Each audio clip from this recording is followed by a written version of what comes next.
엄마, 나 돌아왔어요.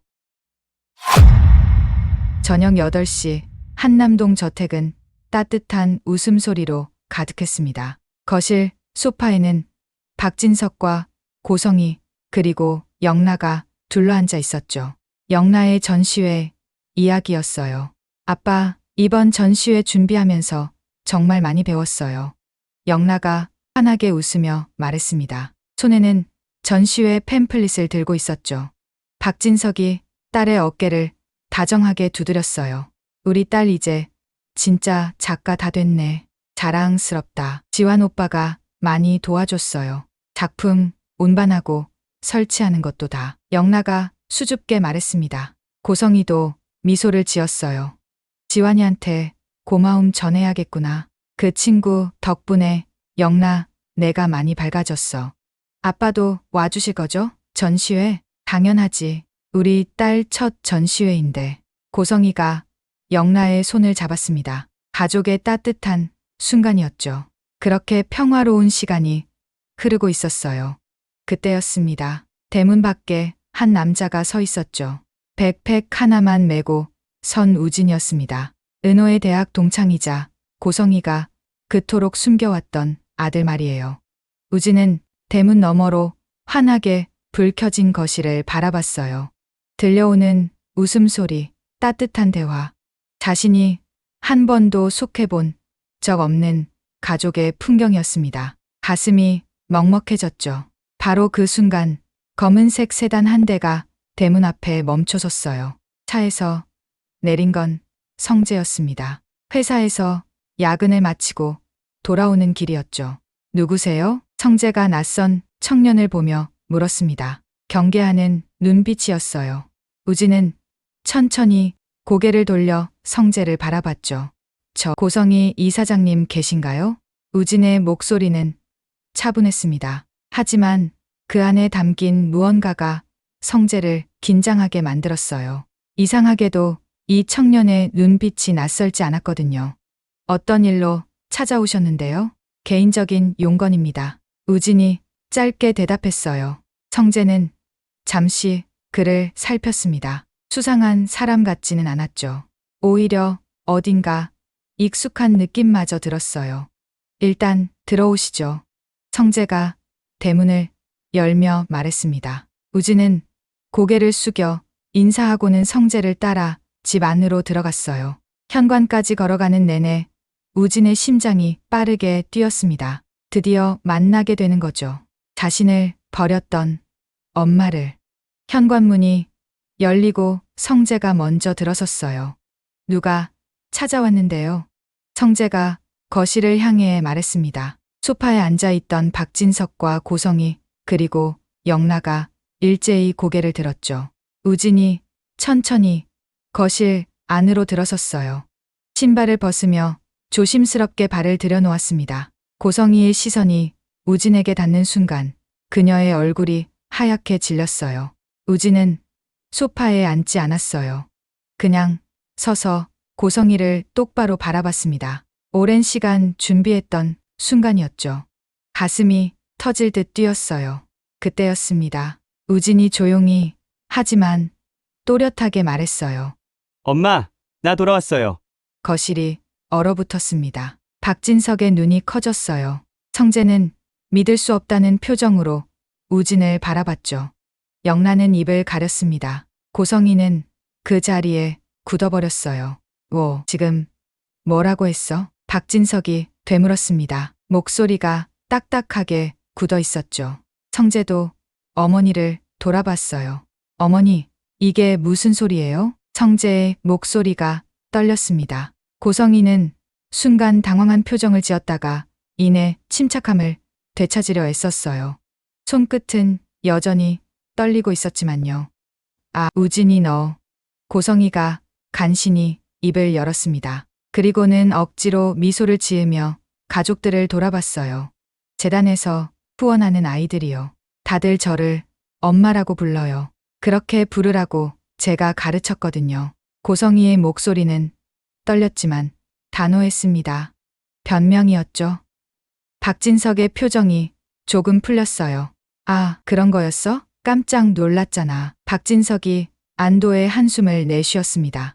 영라도 긴장이 풀린 듯 웃음을 지었어요. 하지만 성재는 여전히 의심스러운 눈으로 어머니를 바라봤죠. 재단 아이들을 다 엄마라고 부르게 해요? 성재가 조심스럽게 물었습니다. 고성이는 고개를 끄덕였어요. 가족 같은 따뜻함을 주고 싶어서요. 특히 우진이는 제가 어릴 때부터 후원했던 아이라. 고성이의 목소리가 잠시 흔들렸습니다. 우진은 그런 고성이를 조용히 바라보고 있었어요. 눈빛엔 씁쓸함이 가득했죠. 그렇게 30년 넘게 감춰왔던 비밀이 수면 위로 떠올랐어요. 우진의 존재가, 고성이의 과거가, 그리고 은우와의 연결고리가 이제 모두의 운명을 뒤흔들 준비를 마쳤습니다. 거실은 무거운 침묵에 잠겼어요. 닫힌 현관문 너머로 차가운 밤바람이 스며들고 있었습니다. 따라와. 고성이의 목소리는 낮고 단호했습니다. 우진의 팔을 잡아 끄는 손에 힘이 잔뜩 들어가 있었죠. 박진석과 성재, 영라가 지켜보는 가운데 고성이는 억지로 미소를 지었어요. 우진이랑 할 얘기가 좀 있어서요. 후원 관련해서. 그럼 저희는 먼저 쉴게요, 어머니. 성재가 고개를 끄덕이며 말했습니다. 하지만 그의 눈빛엔 여전히 의심이 남아 있었어요. 뭔가 석연치 않았거든요. 고성이는 우진을 이끌고 계단을 올라갔습니다. 2층 복도를 지나 맨 끝에 있는 서재 문을 열었죠. 우진이 들어서자마자 고성이는 재빨리 문을 닫았어요. 찰칵 잠금 장치를 거는 소리가 울렸습니다. 돌아선 고성이의 얼굴은 완전히 달라져 있었어요.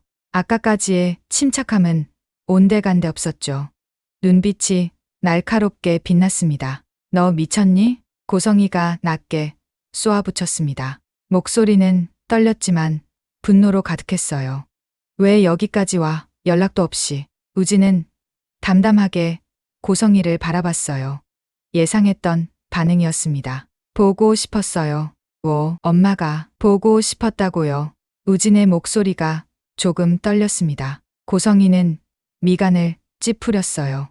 보고 싶으면 전화하든가. 왜 갑자기 집까지 찾아와서 사람들 앞에서 그런 말을 해. 전화? 제 전화 한 번이라도 받으신 적 있으세요? 우진이 맞받았습니다. 목소리에 힘이 실렸죠. 고성이는 말문이 막혔어요. 지난 석 달 동안 15통 전화했어요. 한 번도 안 받으셨죠. 문자도 읽씹만 하시고. 그건 피하시는 거 알아요. 저도 바보 아니에요. 우진이 한 걸음 다가섰습니다. 고성이는 뒤로 물러섰어요. 서재 책상에 등이 닿았죠. 그런데 이번엔 꼭 말씀드려야 할 일이 있어서 왔어요.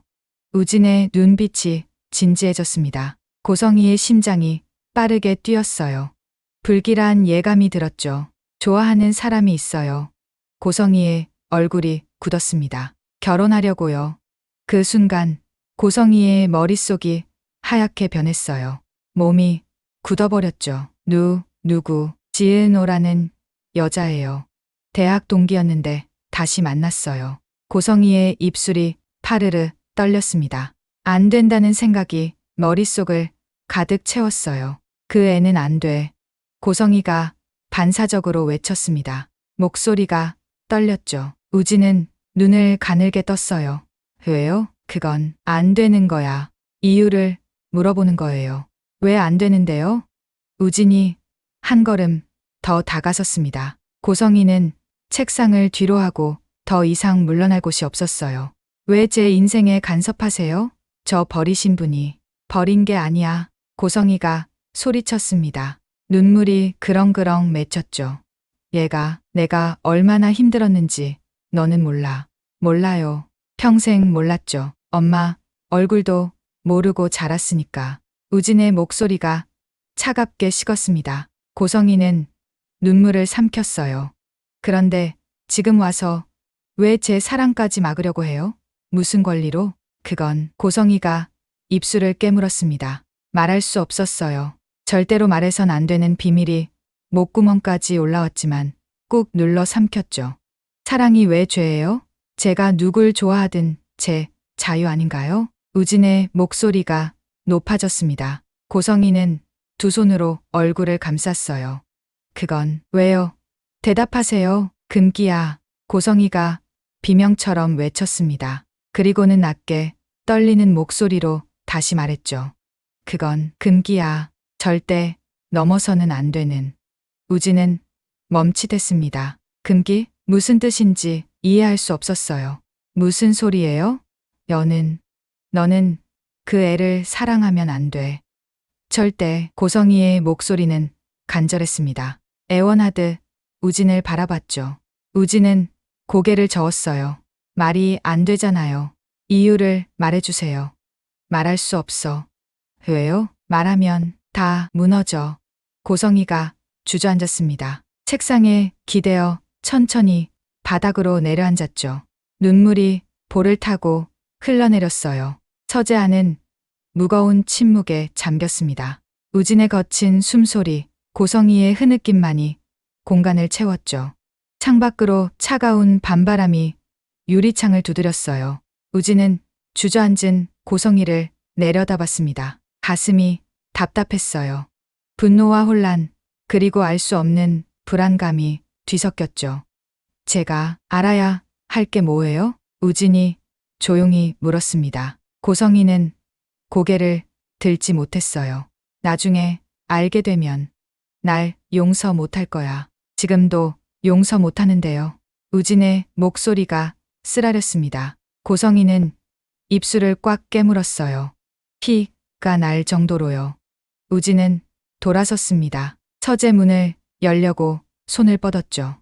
우진아. 고성이가 떨리는 목소리로 불렀습니다. 우진은 멈춰섰어요. 뒤돌아보지 않았죠. 은호를 포기해. 제발. 우진은 대답하지 않았습니다. 문을 열고 밖으로 나갔어요. 탕. 문이 닫히는 소리가 서재에 울려 퍼졌습니다. 고성이는 그 자리에 무너져 내렸어요. 양손으로 얼굴을 감싸고 흐느꼈죠. 감춰왔던 비밀이, 숨겨왔던 진실이 이제 곧 터져 나올 것만 같았습니다. 복도를 걸어 나가는 우진의 발걸음은 무겁기만 했어요. 한남동 저택 대문을 나선 우진의 발걸음은 무거웠습니다. 하늘에선 가랑비가 내리기 시작했죠. 차가운 빗방울이 우진의 어깨와 머리를 적셨어요. 하지만 우진은 우산을 펼 생각도 하지 않았습니다. 그냥 무표정하게 걸었어요. 인도를 따라 걷는 우진의 눈엔 아무런 감정도 담겨 있지 않았어요. 텅 빈 표정이었죠. 하지만 가슴속은 복잡했습니다. 고성이의 눈물, 떨리는 목소리, 그리고 그 말. 금기야. 우진은 걸음을 멈추고 주머니에서 휴대폰을 꺼냈어요. 화면을 켜자 바탕화면에 사진 하나가 떠올랐습니다. 대학 시절 은호와 함께 찍은 사진이었죠. 졸업작품 전시회 날이었어요. 사진 속 은호는 환하게 웃고 있었습니다. 한 손에는 상장을, 다른 손으론 피스 사인을 하고 있었죠. 우진도 옆에서 어색하게 웃고 있었어요. 인테리어 학과 동기로 만나 베스트 프렌드가 된 둘이었습니다. 그때는 몰랐죠. 자신이 은호를 친구 이상으로 이렇게 깊이 사랑하게 될 줄. 우진은 미지근한 미소를 지으며 화면을 손가락으로 쓸어내렸어요. 다른 사진들이 스르르 넘어갔죠. 도서관에서 공부하던 은호, 카페에서 커피 마시던 은호, 캠퍼스를 걷던 은호, 모두 우진이 몰래 찍은 사진들이었습니다. 은호야. 우진이 작게 중얼거렸어요. 그때 귓가에 은호의 목소리가 맴돌았습니다. 졸업작품 전시회 때 은호가 했던 말이었죠. 우진아, 고마워. 내가 옆에 있어줘서 이 작품 완성할 수 있었어. 그때 은호의 눈빛은 정말 순수했어요. 베스트 프렌드를 바라보는 맑고 투명한 눈빛이었죠. 우진은 그 눈빛을 사랑했습니다. 너는 아무것도 모르는 게 다행이야. 우진의 입에서 속말이 새어 나왔어요. 은호가 자신의 과거를, 고성이와의 관계를 그 모든 복잡한 사연을 모르는 게 차라리 다행이었습니다. 알게 되면 은호는 어떤 표정을 지을까요? 빗방울이 점점 굵어졌어요. 우진의 옷은 이미 흠뻑 젖어 있었죠. 그 시각 한남동 저택 근처 화실에서는 영라가 제 캔버스 앞에 서 있었습니다. 늦은 밤이었지만 영라는 붓을 들고 있었어요. 하얀 캔버스에 첫 선을 긋기 시작했죠. 오늘은 내 이야기부터. 영라가 혼잣말을 했습니다. 그동안은 늘 엄마가 원하는 그림, 엄마가 좋아하는 주제만 그렸었죠. 하지만 오늘은 달랐어요. 영라 자신의 이야기를 그리고 싶었습니다. 붓뜻해서 파란색 물감이 캔버스에 번져나갔어요. 자유로운 선이었죠. 영라의 입가에 미소가 번졌습니다. 그때 화실 문이 조심스럽게 열렸어요. 지환이었습니다. 손에는 비닐봉지를 들고 있었죠. 밥부터 먹어. 지환이 환하게 웃으며 말했습니다. 비닐봉지에서 도시락을 꺼내 테이블 위에 놓았어요. 김이 모락모락 나는 따뜻한 식사였죠. 오빠, 이 시간에 또 오셨어요? 영라가 붓을 내려놓으며 물었습니다. 지환은 고개를 끄덕였어요. 아가씨가 저녁도 안 먹고 그림만 그린다길래. 걱정되셨어요? 당연하지. 지환의 대답은 솔직했습니다. 영라는 웃음을 터뜨렸어요. 저도 이제 사람 냄새 나요? 영라가 장난스럽게 물었습니다. 지환은 잠시 생각하더니 고개를 끄덕였죠. 많이 달라졌어. 예전엔 로봇 같았는데. 로봇이라니요. 영라가 웃으며 지환의 팔을 쳤어요. 지환도 웃었습니다. 화실엔 따뜻한 공기가 흘렀죠. 그림 잘 되고 있어? 예. 오늘은 제 이야기 그리는 거라 더 재밌어요. 영라 씨 이야기면 어떤 거야? 지환이 호기심 어린 눈으로 캔버스를 봤습니다. 영라는 수줍게 웃었어요. 비밀이에요. 다 그리면 제일 먼저 보여드릴게요. 기대할게. 지환이 의자를 가져와 영라 옆에 앉았습니다. 영라는 도시락을 열며 김이 피어오르는 밥을 봤어요. 마음이 따뜻해졌죠. 한편 우진은 가로등 아래 멈춰 서 있었습니다. 비는 계속 내렸어요. 우진은 주머니에서 휴대폰을 꺼내 다시 한번 은호의 사진을 봤습니다. 빗방울이 화면에 떨어져 은호의 얼굴을 흐리게 만들었죠. 우진은 천천히 휴대폰을 주머니에 다시 넣었어요. 젖은 손으로 얼굴을 쓸어내렸습니다. 빗물인지 눈물인지 알 수 없었어요. 미안해, 은호야. 하지만 포기할 수 없어. 우진이 작게 중얼거렸습니다. 그리고는 다시 걷기 시작했죠. 발걸음은 점점 느려졌어요. 어디로 가야 할지 몰랐습니다. 돌아갈 곳도 기댈 곳도 없었죠. 깜박 신호등이 바뀌는 소리만 규칙적으로 들렸어요. 차가 지나가는 소리, 빗방울 떨어지는 소리. 도시의 밤은 차갑고 외로웠습니다. 우진은 멈춰 서서 하늘을 올려다봤어요. 빗방울이 얼굴을 때렸죠. 차가웠습니다. 하지만 이상하게 정신이 맑아지는 것 같았어요. 엄마, 당신이 뭐라고 해도 난 은호를 사랑해요. 우진의 속삭임은 빗소리에 묻혀 사라졌습니다. 그렇게 우진의 고독한 밤은 깊어만 갔어요. 서재로 돌아온 고성이는 무릎을 꿇고 책장 아래 서랍을 열었습니다. 깊숙한 곳에 숨겨둔 낡은 앨범 하나를 꺼냈죠. 먼지가 수북이 쌓여 있었어요.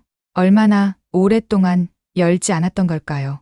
고성이는 앨범을 무릎 위에 올려놓고 천천히 첫 장을 펼쳤습니다. 첫 페이지에 흑백 사진이 붙어 있었어요. 20살 무렵의 고성이었죠. 환하게 웃고 있었습니다. 옆엔 젊은 남자가 서 있었어요. 당신.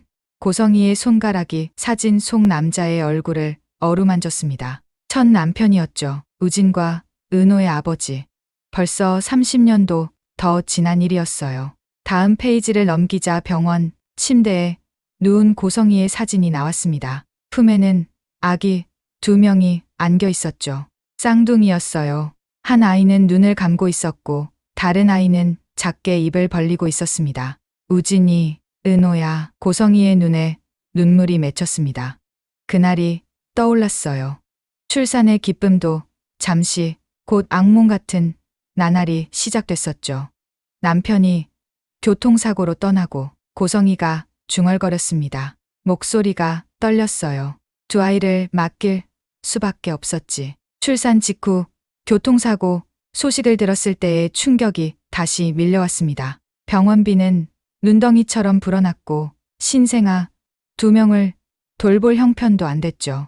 고성이는 결국 아이들을 보육원에 맡겼어요. 다음 페이지엔 붕대를 감은 고성이의 사진이 있었습니다. 사고로 남편을 잃은 충격에 고성이도 건강을 잃었죠. 오랜 시간 병원 신세를 져야 했어요. 그땐 내 몸도 망가져 있었어.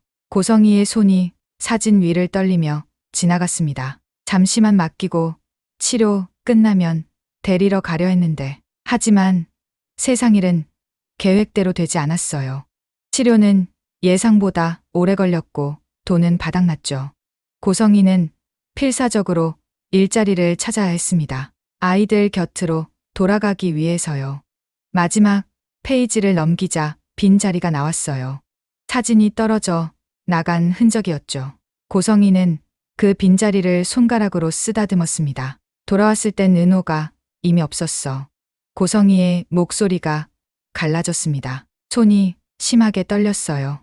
1년 만에 보육원을 찾아갔을 때의 그날. 고성이는 평생 잊을 수 없었죠. 보육원 원장이 난처한 표정으로 말했었어요. 은호는 찾을 수 없습니다. 어느 날 쪽지 하나만 남기고 사라졌어요. 조리사였던 정순이라는 분이. 하지만 연락처도 주소도 남기지 않았습니다. 세상이 무너지는 것 같았습니다. 고성이는 미친 듯이 은호를 찾아 헤맸죠. 하지만 입양 기록은 막막했고 아무런 단서도 찾을 수 없었어요. 은호는 그렇게 사라졌습니다. 내가 무능해서. 고성이가 앨범을 꼭 껴안고 흐느꼈습니다. 우진만이라도 지키기 위해 필사적으로 일했었죠. 밤낮 없이 일하며 돈을 모았고 우진을 좋은 환경에서 키우려 애썼어요. 하지만 우진에게 엄마다운 모습을 보여준 적이 없었습니다. 다음 날 화실에서는 영라가 완성된 스케치를 벽에 붙이고 있었어요. 밤새 그린 그림이었죠. 캔버스엔 자유롭게 날아오르는 새가 그려져 있었습니다. 끝을 알아야 시작하지. 영라가 혼잣말을 하며 미소 지었어요. 그림의 끝을 보면서 새로운 시작을 준비하는 거였죠. 옆에서 지환이 커피를 마시며 그림을 바라봤습니다. 넌 오늘을 그렸네. 지환이 조용히 말했어요. 영라는 고개를 끄덕였죠. 어제에 갇히지 않으려고요. 영라의 목소리는 담담했습니다. 하지만 그 안엔 결연함이 담겨 있었어요. 더 이상 엄마의 그림자 속에 갇혀 있지 않겠다는 의지였죠. 좋은 그림이야. 지환이 진심으로 말했습니다. 영라는 웃으며 붓을 정리했어요. 오빠 덕분이에요.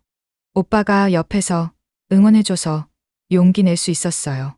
난 그냥 밥만 갖다 준 건데 그게 큰 힘이 됐어요. 영라의 목소리는 따뜻했습니다. 지환도 미소 지었죠. 한편 서재에 있던 고성이는 앨범을 천천히 덮었습니다. 깊은 한숨을 내쉬었어요. 가슴이 답답했죠. 서랍에 앨범을 다시 넣으며 중얼거렸습니다. 미안해. 누구에게 하는 말인지 알 수 없었어요. 우진에게, 은호에게, 아니면 세상을 떠난 남편에게? 고성이는 서재 창문으로 다가갔습니다. 창밖엔 비가 내리고 있었어요. 빗방울이 유리창을 타고 흘러내렸죠. 마치 눈물처럼요. 이제 와서 모두에게 진실을 말해야 하는 걸까? 고성이의 속삭임은 빗소리에 묻혔습니다. 창밖 어딘가에선 우진이 비를 맞으며 걷고 있을 거예요.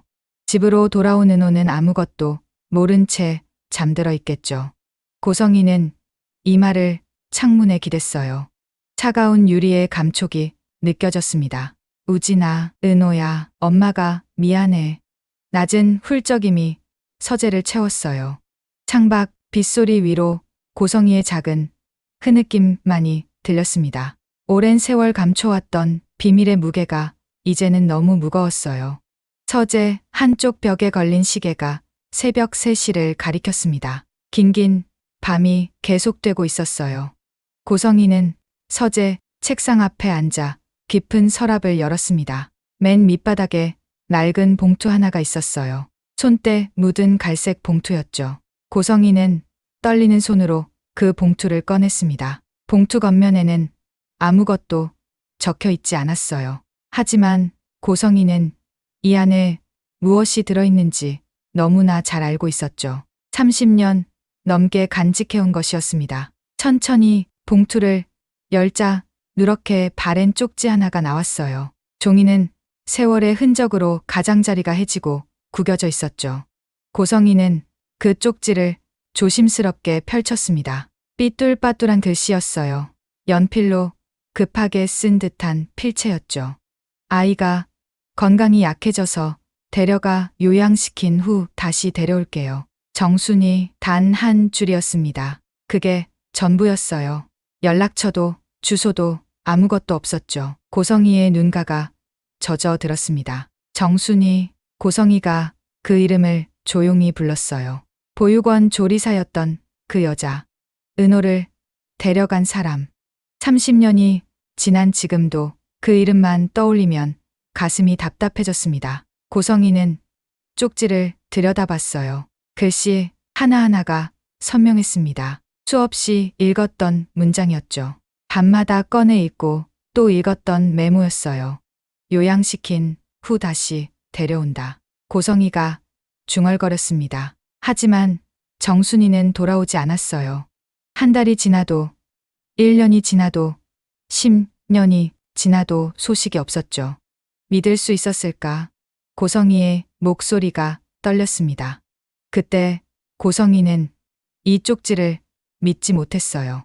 아니, 믿고 싶지 않았던 건지도 모르죠. 은호가 어딘가에 있다는 걸, 살아있다는 걸 믿으면 너무 아팠으니까요. 그 한 줄을 믿지 못했던 내 불신이.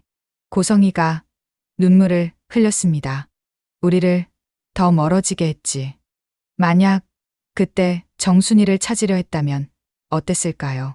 만약 그 메모를 믿고 기다렸다면요. 하지만 고성이는 그러지 못했어요. 불신과 두려움이 먼저였죠. 대신 고성이는 사립탐정을 고용했습니다.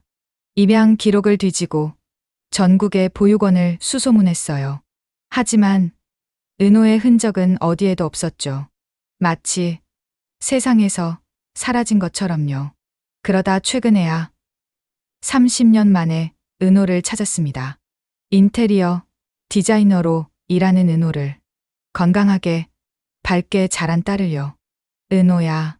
고성이가 쪽지를 가슴에 안았어요. 뜨거운 눈물이 흘러내렸죠. 그 시각 퇴근길을 걷고 있던 수빈은 오늘 있었던 일을 떠올리고 있었습니다. 결혼 상담소에서 만난 훈남이 제안했었죠. 수빈 씨, 명품 언박싱하는 유튜버가 되면 좋지 않겠어요? 제가 원하시는 거 다 사드리면 되잖아요. 훈남의 목소리는 자신만만했어요. 마치 돈으로 모든 걸 해결할 수 있다는 듯이요. 수빈은 그때 묘한 기분이 들었었죠. 수빈은 길을 걸으며 고개를 저었습니다. 내 자존심엔 가격표 안 붙어요. 수빈이 혼잣말을 했어요. 명품 가방, 비싼 옷, 고급 레스토랑. 그런 것들로 자신을 평가받고 싶지 않았습니다. 수빈에게도 자존심이 있었죠. 수빈은 가방에서 작은 카메라를 꺼냈어요. 얼마 전에 산 브이로그 카메라였죠. 수빈은 카메라를 켜고 자신을 향했습니다. 안녕하세요, 여러분. 오늘은 진짜 제 이야기를 해볼까 해요. 수빈의 목소리는 진지했어요. 더 이상 허세 부리지 않고 있는 그대로의 자신을 보여주고 싶었죠. 저 사실 임시직이에요. 멋진 회사 다니는 것처럼 보이고 싶었지만 그건 거짓말이었어요. 수빈이 카메라를 보며 솔직하게 말했습니다. 가슴이 후련해졌어요. 앞으로는 진짜 제 모습으로 살고 싶어요. 누군가의 기준에 맞추는 게 아니라 제가 원하는 삶을요. 수빈은 카메라를 끄고 주머니에 넣었습니다. 발걸음이 가벼워진 것 같았죠. 한편 고성이는 쪽지를 조심스럽게 접어 봉투에 다시 넣었습니다. 손이 떨렸어요. 이제라도 바로잡아야 할까? 고성이의 목소리가 떨렸습니다. 은호에게 진실을 말해야 할까요? 우진에게도, 정순이에게도요. 모두에게 사과해야 할까요? 하지만 말하면 모든 게 무너져. 고성이는 봉투를 서랍 깊숙이 다시 넣었어요. 서랍을 닫는 소리가 무겁게 울렸죠. 테이블 위 스탠드 불빛이 천천히 낮아졌습니다. 고성이는 의자에 기대어 눈을 감았어요. 밤은 깊어가고 있었죠. 창밖으로 빗소리가 잦아들고 있었습니다. 고요한 새벽이 다가오고 있었어요. 하지만 고성이의 마음은 여전히 폭풍우 속이었습니다. 용서받을 수 있을까? 고성이의 작은 속삭임이 어둠 속으로 사라졌어요. 대답은 없었습니다. 다만 무거운 침묵만이 서재를 채우고 있었죠. 다음 날 아침 가운재단 이사장실 문이 거칠게 열렸습니다. 우진이었어요. 밤새 한숨도 자지 못한 얼굴이었죠. 눈은 충혈되어 있었고 옷은 구겨져 있었습니다. 우진아, 너. 고성이가 놀라 자리에서 일어났어요. 하지만 우진은 고성이의 말을 자르고 책상 앞으로 성큼성큼 걸어왔죠. 왜 은호를 만나면 안 되죠? 우진이 정면으로 물었습니다. 목소리는 떨렸지만 눈빛은 날카로웠어요. 고성이는 입술을 깨물었죠. 우진아, 앉아서 얘기하자. 앉아서 들을 얘기가 아닌 것 같은데요. 우진의 목소리가 높아졌습니다. 고성이는 움찔했어요. 제발 이유를 말해주세요. 금기라고 하셨잖아요. 대체 무슨 금기예요? 우진이 책상을 탁 쳤습니다. 서류들이 흩날렸어요. 고성이는 두 손으로 얼굴을 감쌌죠. 말할 수 없어. 또 그 말이에요? 저한테 숨길 권리가 있다고 생각하세요? 우진아, 저를 양지가 아닌 음지에서 키우시면서 모든 사람들에게 비밀로 하게 하셨잖아요. 게다가 은호는 버리셔서 보육원에서 자라게 하시고 이제 와서 제 인생에 간섭하시는 게 맞아요? 우진의 목소리가 갈라졌습니다. 감정이 폭발하기 직전이었죠. 고성이는 눈물을 참으며 우진을 바라봤어요. 너를 지키려는 거야. 지킨다고요? 제 사랑을 빼앗는 게 지키는 거예요? 그건 은호는 제가 유일하게 사랑한 사람이에요. 처음으로 진심으로 좋아한 사람이라고요. 우진이 소리쳤습니다. 고성이의 눈에서 눈물이 흘러내렸어요. 그래서 안 돼. 너희는 사랑하면 안 돼. 고성이도 소리쳤습니다. 목소리가 떨렸죠. 우진은 멈칫했어요. 왜요? 이유를 말해주세요. 말하면 모든 게 무너져. 이미 무너졌어요. 제 인생은 진작에 무너졌다고요. 우진이 가슴을 치며 외쳤습니다. 고성이는 의자에 주저앉았어요. 더 이상 버틸 수가 없었죠. 알고 싶니? 정말로? 고성이의 목소리는 떨렸습니다. 우진은 고개를 끄덕였어요. 예, 알아야 해요. 제가 왜 은호를 사랑하면 안 되는지. 침묵이 흘렀습니다. 긴 침묵이었어요. 고성이는 눈을 감았다가 천천히 떴죠. 결심한 눈빛이었습니다. 은호는 고성이가 입을 열었습니다. 목소리가 떨렸어요. 은호는 내 동생이야. 우진의 눈이 커졌습니다. 뭔가 잘못 들은 것 같았어요. 무슨 소리예요? 이란성 쌍둥이. 너희 둘은 같은 날 태어난 남매야. 공기가 멈췄습니다. 우진의 얼굴에서 핏기가 빠져나갔어요. 입술이 파르르 떨렸죠. 그럴 리 없어요. 우진이 고개를 저었습니다. 믿고 싶지 않았어요. 하지만 고성이의 눈빛은 진지했죠. 너희 아버지가 교통사고로 돌아가시고 난 너희를 보육원에 맡길 수밖에 없었어. 건강을 회복하고 돌아와서 너는 데려왔지만 은호는 어느 날 사라졌지. 고성이가 떨리는 목소리로 말을 이었습니다. 30년 동안 찾았어. 미친 듯이. 그리고 최근에야 찾았지. 은호를. 우진은 뒤로 비틀거렸습니다. 벽에 등을 기댔어요. 다리에 힘이 풀렸죠. 안 돼. 이럴 수가. 우진의 손에 들려있던 사진 한 장이 바닥으로 미끄러져 내려갔습니다. 은호와 함께 찍은 졸업 사진이었죠. 사진은 낙엽처럼 천천히 바닥에 떨어져 멈췄어요. 우진은 그 사진을 멍하니 바라봤습니다. 환하게 웃고 있는 은호의 얼굴이 보였죠. 동생. 쌍둥이 동생. 거짓말이죠. 우진의 목소리는 간신히 나왔어요. 고성이는 고개를 저었습니다. 미안해. 정말 미안해.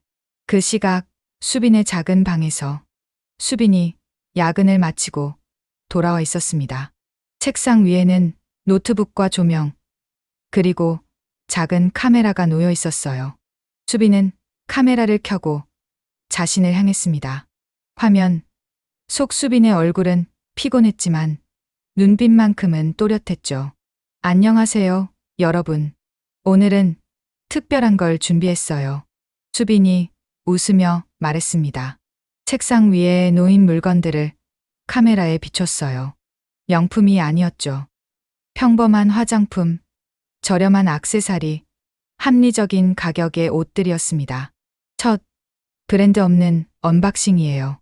비싸다고 다 좋은 건 아니잖아요? 수빈의 목소리는 자신감 넘쳤어요. 더 이상 허세를 부리지 않았죠. 내가 나의 브랜드예요. 남들이 정해놓은 기준에 맞출 필요 없어요. 수빈은 하나하나 물건을 소개하며 솔직한 리뷰를 했습니다. 좋은 점, 아쉬운 점 모두 말했어요. 꾸밈 없는 모습이었죠. 촬영을 마치고 영상을 업로드했습니다. 떨리는 손으로 마우스를 클릭했어요. 잠시 후 알림창이 떴습니다. 첫 주문 한 건. 수빈의 눈이 커졌어요. 누군가 자신의 추천 링크로 물건을 구매한 거였죠. 수백 원짜리 수익이었지만 수빈에게는 큰 의미였습니다. 시작이야. 진짜 시작. 수빈은 조용히 미소를 터뜨렸습니다. 가슴이 뭉클했어요. 자신의 진짜 모습으로 인정받은 첫 순간이었죠. 한편 고성이의 사무실에서는 우진이 바닥에 주저앉아 있었습니다. 양손으로 얼굴을 감싸고 있었어요. 어깨가 떨렸죠. 뜨거운 눈물이 우진의 볼을 타고 흘러내렸습니다. 턱을 타고 목을 타고 셔츠 깃을 적시며 떨어졌어요. 사랑이. 우진이 떨리는 목소리로 말했습니다. 사랑이 금기였다고요?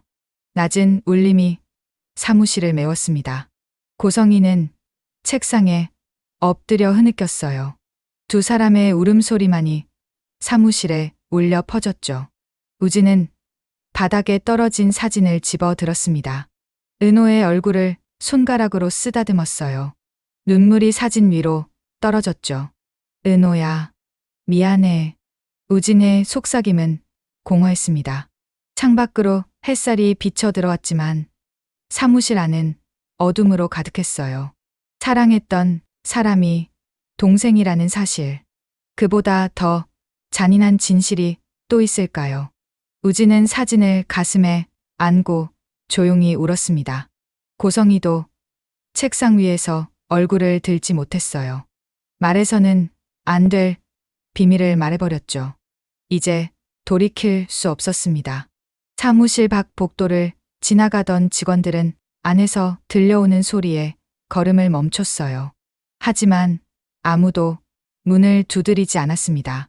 그저 조용히 지나칠 뿐이었죠.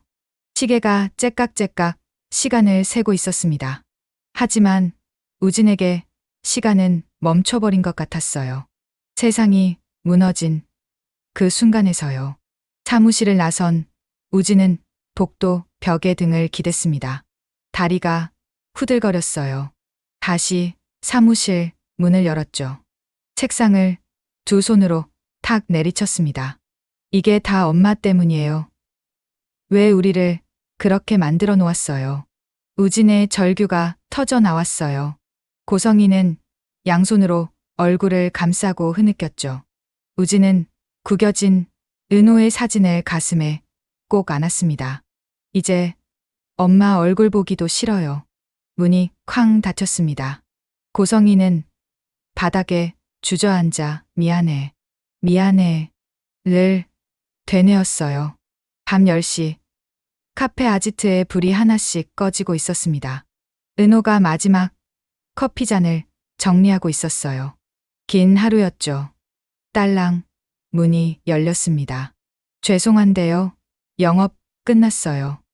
은호가 고개를 들지 않고 말했어요. 하지만 대답이 없었죠. 은호는 고개를 들었습니다. 문 앞에 한 남자가 서 있었어요. 가로등 불빛을 등지고 있어서 얼굴이 잘 보이지 않았죠. 하지만 그 실루엣이 묘하게 익숙했습니다. 지난번 택시에서 본 사람. 진짜 우진이었구나? 은호가 놀라며 말했어요. 남자가 한 걸음 안으로 들어오자 얼굴이 선명하게 보였죠. 우진이었습니다. 그래, 나야. 오랜만이다, 은호야. 우진이 미소 지었어요. 하지만 그 미소는 어딘가 쓸쓸해 보였죠.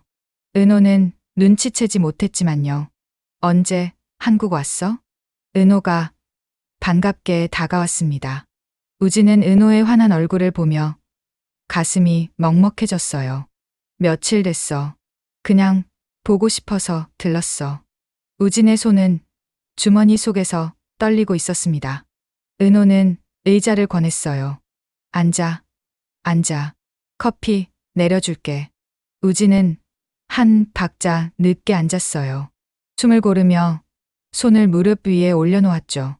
은호는 바쁘게 에스프레소 머신을 작동시켰습니다. 우진은 은호의 뒷모습을 바라봤어요. 이게 마지막일지도 모른다는 생각에 눈을 감았죠. 그때 창고로 통하는 문이 열렸습니다. 은호 씨, 저 먼저. 지혁이었어요. 지혁은 카페 안에 손님이 있는 것을 보고 멈칫했죠. 손님 계신 줄 몰랐네요. 지혁의 시선이 우진에게로 향했습니다. 두 남자의 시선이 공중에서 부딪혔어요. 선배, 이쪽은 제 대학 동기예요. 인테리어학과 같이 다녔던 우진이에요. 은호가 환하게 소개했습니다. 지혁은 짧게 고개를 끄덕였어요. 반갑습니다. 우진은 자리에서 일어나 지혁에게 손을 내밀었죠. 이우진입니다. 이지혁입니다. 두 사람은 악수를 나눴습니다. 짧은 악수였지만 그 속에서 보이지 않는 긴장이 흘렀어요. 지혁의 손에 힘이 들어갔죠. 우진이는 지금 미국에서 유학 중이에요. 은호가 커피를 들고 오며 말했습니다. 지혁의 입꼬리가 얇게 올라갔어요. 유학이라. 역시 수제셨군요. 해외에서 공부하는 분들이 많죠. 우진은 조용히 미소 지었어요. 그냥 배우는 중이에요. 인생을. 지혁은 은호 옆 의자를 당겨 앉았습니다. 저도 커피 한 잔 부탁드릴게요. 지혁의 목소리는 낮고 단단했어요. 테이블에는 지혁과 우진만 남았죠. 짧은 침묵이 흘렀습니다. 지혁은 우진을 살펴봤어요. 은호를 바라보는 따뜻한 눈빛. 지혁의 가슴속에서 불편함이 올라왔죠. 질투였습니다. 우진도 지혁을 관찰했어요. 은호가 편하게 대하는 모습. 둘 사이에 뭔가 있다는 걸 느꼈죠. 우진의 가슴이 아팠습니다. 은호가 커피를 들고 돌아왔습니다. 테이블 위에 커피잔 3개가 놓였어요. 이 커피 예전에도 좋아했잖아, 우진아. 그래, 향이 아직 그대로네. 우진이 미소 지었습니다. 지혁은 그 모습을 보며 시선을 돌렸어요. 테이블 위 커피잔 3개. 말은 오가지 않았지만 눈빛이 교차했죠. 지혁의 눈엔 견제가, 우진의 눈엔 체념이, 은호의 눈엔 순수함이 담겨 있었습니다. 그 시각 포장마차 골목에서는 영나와 지환이 앉아 있었습니다. 뜨끈한 어묵 국물이 김을 피워 올렸어요. 사람 마음이란 게 참 웃겨요. 가까우면 불편하고 멀면 그립고. 영나가 어묵을 입에 넣으며 말했습니다. 그게 사람 사는 거지. 지환은 소주잔을 기울이며 웃었어요. 영나는 고개를 끄덕였죠. 카페로 돌아가면 은호가 자리에서 일어났습니다. 아, 설거지 해야지. 우진은 천천히 자리에서 일어났어요. 은호의 뒷모습을 바라봤죠. 마지막으로 담아두고 싶었습니다. 은호야. 우진이 은호를 불렀어요. 은호가 돌아봤죠. 반가웠어. 우진의 목소리는 차분했습니다. 하지만 눈가가 살짝 붉어져 있었어요. 나도 또 보자, 우진아. 은호가 환하게 웃었습니다. 우진은 고개를 끄덕이고 문을 열었어요. 잘 지내, 은호야. 우진이 문을 나섰습니다. 찰칵 문이 닫혔어요. 유리창에 지혁의 얼굴이 비쳤죠. 지혁은 문 밖으로 사라지는 우진의 뒷모습을 바라봤습니다. 왜 이렇게 불안하지? 넌 왜 저 사람 앞에서 그렇게 웃는 거야? 지혁은 주먹을 쥐었어요. 손톱이 손바닥을 파고들었죠. 은호를 향한 마음을 이제는 인정할 수밖에 없었습니다. 밖으로 나온 우진은 카페에서 조금 떨어진 곳에 멈춰섰어요. 뒤돌아봤습니다. 환하게 불 켜진 카페가 보였죠. 유리창 너머로 은호가 웃고 있었습니다. 안녕, 은호야. 우진의 속삭임은 밤바람에 흩어졌어요. 눈가에 눈물이 맺혔죠. 우진은 고개를 돌리고 걸음을 옮겼습니다. 뒤돌아보지 않았어요.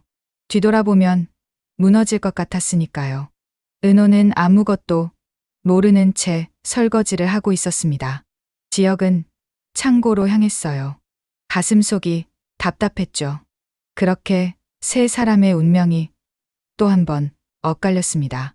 새벽 5시 공항버스 정류장에 우진이 서 있었습니다. 캐리어 하나만 옆에 놓여 있었어요. 차가운 새벽 공기가 뺨을 스쳤지만 우진은 추운 줄도 몰랐죠. 우진의 눈빛이 멀리 흐려져 있었습니다. 그저 멍하니 허공을 바라보고 있었어요. 은호야, 넌 몰라도 돼. 그게 나의 마지막 사랑이야. 우진의 속삭임이 새어나왔습니다. 멀리서 버스 불빛이 보였어요. 천천히 다가오는 불빛이 우진을 감쌌죠. 우진은 캐리어 손잡이를 꽉 쥐었습니다. 버스가 멈춰섰어요.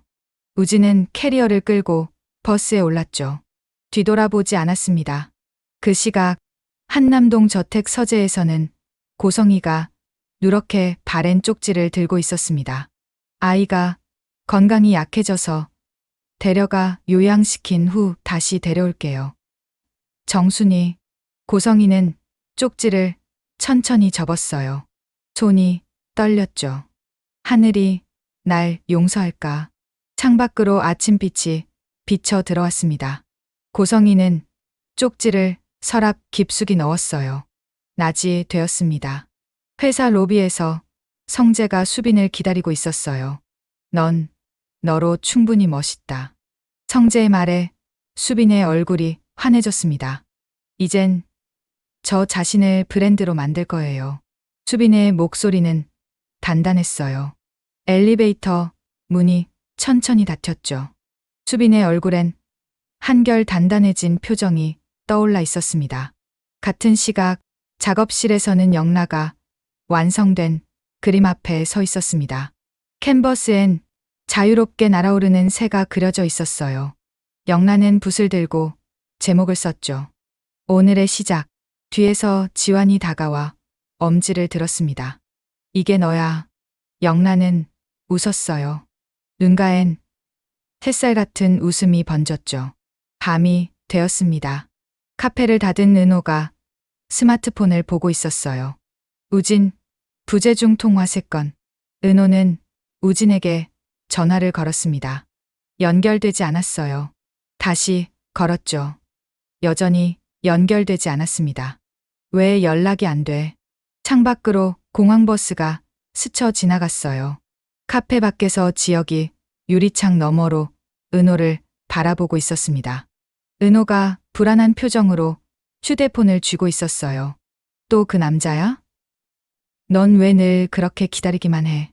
지혁의 속삭임이 공기 속으로 흩어졌습니다. 지혁은 주머니에 손을 넣고 카페를 떠났어요. 공항에서는 우진이 탑승 수속을 마치고 있었습니다. 휴대폰을 꺼냈죠. 은호에게서 온 부재중 전화가 보였습니다. 우진은 휴대폰을 다시 주머니에 넣었어요.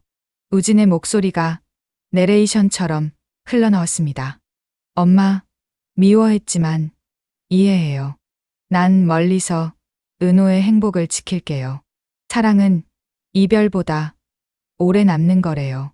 우진은 탑승구를 지나 비행기에 올랐습니다. 좌석에 앉아 창밖을 바라봤어요. 공항 활주로 위로 아침 햇살이 비쳤습니다. 비행기가 천천히 움직이기 시작했어요. 그리고 하늘로 날아올랐죠. 카페에서는 은호가 창가에 서 있었습니다. 하늘에 비행기 한 대가 날아가고 있었어요. 은호는 왠지 모를 불안함을 느꼈죠. 지혁이 카페 안으로 들어왔습니다. 은호의 뒷모습을 바라봤어요. 지혁의 눈에 복잡한 감정이 일렁였죠. 은호야. 선배. 은호가 미소 지었습니다. 하지만 그 미소는 어딘가 쓸쓸해 보였어요. 하늘 높이 비행기는 구름 위를 날고 있었습니다. 우진은 눈을 감았어요. 눈가에 눈물이 맺혔죠. 누군가는 사랑이라 믿었습니다. 누군가는 운명이라 여겼어요. 그리고 진실은 또 한 번의 밤을 건너 다음 이야기를 부르고 있었죠. 카페의 불이 하나씩 꺼졌습니다. 은호와 지혁의 그림자가 유리창에 비쳤어요. 먼 하늘 어딘가에서 우진을 태운 비행기가 날아가고 있었습니다. 세 사람의 운명은 이렇게 또 한 번 갈라졌어요. 하지만 이야기는 끝나지 않았습니다. 숨겨진 진실이 아직 남아 있었죠. 새로운 날이 밝아오고 있었습니다. 과연 은호는 우진과 자신이 이란성 쌍둥이라는 충격적인 진실을 알게 될까요? 고성이는 언제 은호에게 진실을 고백하게 될까요? 아니면 끝까지 침묵을 지킬까요? 지혁은 은호를 향한 자신의 마음을 끝내 감출 수 있을까요? 그리고 은호는 지혁의 마음을 알아챌 수 있을까요? 멀리 떠난 우진은 정말 돌아오지 않을까요? 아니면 은호를 향한 사랑 때문에 다시 돌아오게 될까요? 그리고 정순이는 은호를 보육원에서 데려간 이유를 언제 밝히게 될까요? 시청자 여러분은 어떻게 생각하시나요? 이 복잡하게 얽힌 운명의 실타래가 어떻게 풀릴 것 같으신가요? 댓글로 여러분의 생각을 들려주세요. 구독과 좋아요는 더 깊은 이야기를 만드는 큰 힘이 됩니다. 시청해주셔서 감사합니다. 지금까지 드라마 예고쇼였습니다.